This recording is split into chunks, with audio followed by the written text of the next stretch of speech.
What happened to Traci Lords?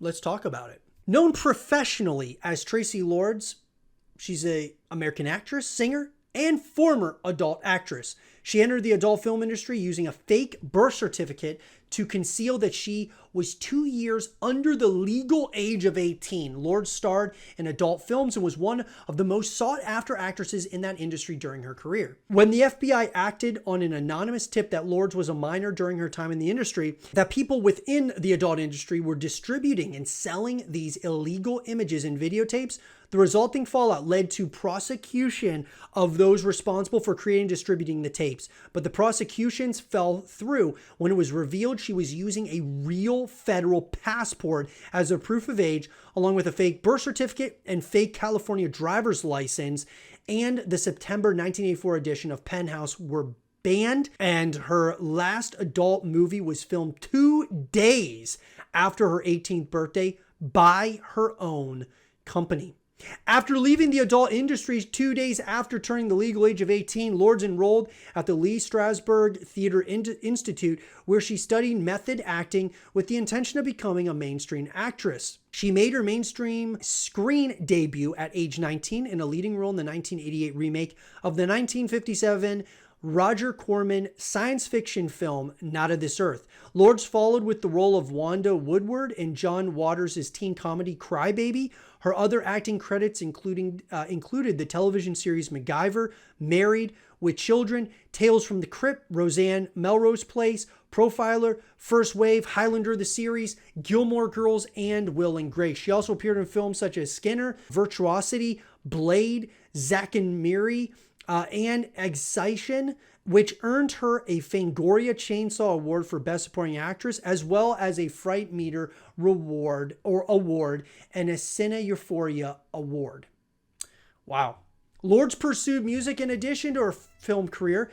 After her song Love Never Dies, which was featured on the soundtrack to the film Pet Sematary 2, she was signed to Radioactive Records and subsequently released her debut studio album 1000 Fires to generally positive reviews. Despite the poor sales of the album, the lead single Control had moderate commercial success. It peaked at number 2 on the Billboard Hot Dance Club Songs chart and was included on the soundtrack to the film Mortal Kombat, which was eventually certified double platinum by the Recording Industry Association of America. In 2003, Lords published her autobiography, Traci Lords Underneath It All, which received positive reviews from critics and debuted at number 31 on the New York Times bestseller list. Some of these things I didn't even know. It's crazy though, when I think about, like, all right, Traci Lords, okay, a lot of us think of her from the adult film industry, right? But man, like, and like she was like this, you know, like this rising star, so to speak, in the adult film industry. And then like that, she leaves, right? Starts her own thing, goes to the Theater Institute. She ends up starting to act. Then she gets into movies, and then she's writing music and doing all these different, like, really cool things. Being in movies, some of these movies I didn't even know she was in. She, like, that's really, really awesome that she was in Blade. I didn't even know she was in Blade. Like, that's awesome. Ultimately, what happened though? All right, so let's talk about this. At age 15, Kuzma became pregnant by her high school boyfriend. Afraid of her mother's reaction, she went to Hayes for help. He arranged for her to have an abortion with her mother without her mother's knowledge. Looking for a job to get some money, she was introduced to Hayes' friend and started working for her as a babysitter. The woman offered to improve Kuzma's job opportunities by helping her get a fake driver's license. She provided Kuzma with a new birth certificate on condition that if she were ever caught, she would say that she had stolen the phony identification. Kuzma now had the alias Christy Elizabeth Nussman and a new driver's license that stated she was 20 rather than 15 years old. In February 1984, she answered a newspaper advertisement for Jim South's World Modeling Talent Agency. Posing as her stepfather, Hayes drove her to the agency. After signing a contract, She began working as a model and appeared in magazines such as Velvet, Jugs, and Club. During August, when she was selected to model for Penthouse magazine's September 1984 15th anniversary issue, Kuzma was asked to choose a stage name. According to a 1988 interview, she chose Traci, one of the popular names she had longed for growing up, and Lords after the actor Jack Lord, since she was a fan of the television series Hawaii Five-0, in which he played Stephen McGarrett.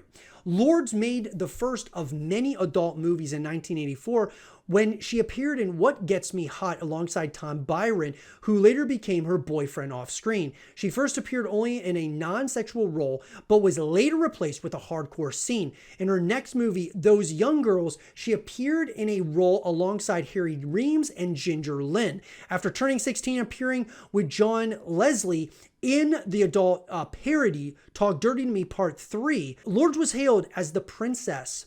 She became one of the highest paid adult actresses of that time, earning more than $1,000 a day. Besides her work in the adult industry, she also appeared in the music video for Gimme Gimme Good Lovin' by the heavy metal band Helix. Lords continued making more movies until late 1984, when she tried to quit the industry at age 16, but returned a few months later. Just before her 17th birthday, she met Stuart Dell, who became her boyfriend, manager, and business partner. Together, they formed the Traci Lords Company. Dell and Lords made a distribution deal with Cy Adler, an industry veteran who ran Vantage International, in which they would produce 3 movies for the company. In March of 1986, the first TLC feature was released, titled Traci Takes Tokyo. It was shot in Tokyo around Christmas Day 1985. The second, Beverly Hills Copulator, was released afterwards, but the third movie, Screamer, was shelved. During the late May 1986, authorities were informed that she had been underage when she appeared in the adult movies. She had lied. The owners of her movie agency and Excitement Video Inc. were arrested. On July 10th, district attorneys investigators searched Lords' Redondo Beach home, as well as the Sun Valley offices of Vantage International Productions, which was a major producer of adult movies, and the Sherman Oaks offices of modeling agent Jim South. South and other industry officials said that Lords, who was seeking employment, provided a California driver's license, a U.S. passport, and a birth certificate, which stated that her name was Christy Nussin and gave a birth date of November 17, 1962. Leslie J., a spokeswoman for Penthouse publisher, also said Lord showed identification indicating that she was older than 18 before the illicit photos for the September 1984 issue were taken. When investigators used Lords' fake birth certificate and fake state identification cards to locate the real Christy Nussin, Nussin said that her birth certificate had been stolen a few years earlier, and the imposter had apparently forged her name on official forms. 2 adults who knew Lords, and they saw her public picture in the adult magazine Velvet during July 1984, and telephoned the district attorney office to inform authorities that she was underage, but that an investigator told them there isn't anything we can do about it, which is pretty crazy. Really crazy. Well, let's get to the end here. So on July 17th, 1986, video rental shops and adult movie theaters in the U.S. scrambled to remove from their inventory all hardcore material featuring Lords in order to avoid prosecution for distributing, of course, her stuff. John Weston, attorney of the Adult Film Association of America, said distributors should withdraw any movie made before May 1986 featuring Lords, no matter how briefly. The withdrawal of Lords' movies from the market cost the industry millions of dollars. Government prosecutors declared that Lords was a victim of a manipulative industry, maintaining that she was drugged and made to do non-consensual acts. Industry insiders, including Ron Jeremy, Tom Byron, Peter North, and Ginger Lynn, said they never saw her use drugs and that she was always fully aware of her actions. While most of Lords' movies were permanently removed from distribution in the United States, several were re-edited to remove her scenes. Her only movie that was legally available in the United States is Traci, I Love You, filmed in Cannes, France, 2 days after her 18th birthday. So really, guys, I mean, look, it, states that she was, even in therapy for a period of time, after being in the adult industry. And so we kind of hear like similar things coming from a number of these adult actresses that, it was kind of, yes, it was, it was difficult to leave, but it was something that they had to do. They wanted to get out of it, whether it was, bad, workplace environment, bad people to work with, got sick and tired of doing the work. So it sounds like there was a number of things going on here. Specifically, her though was that she was underage, doing these very illicit videos.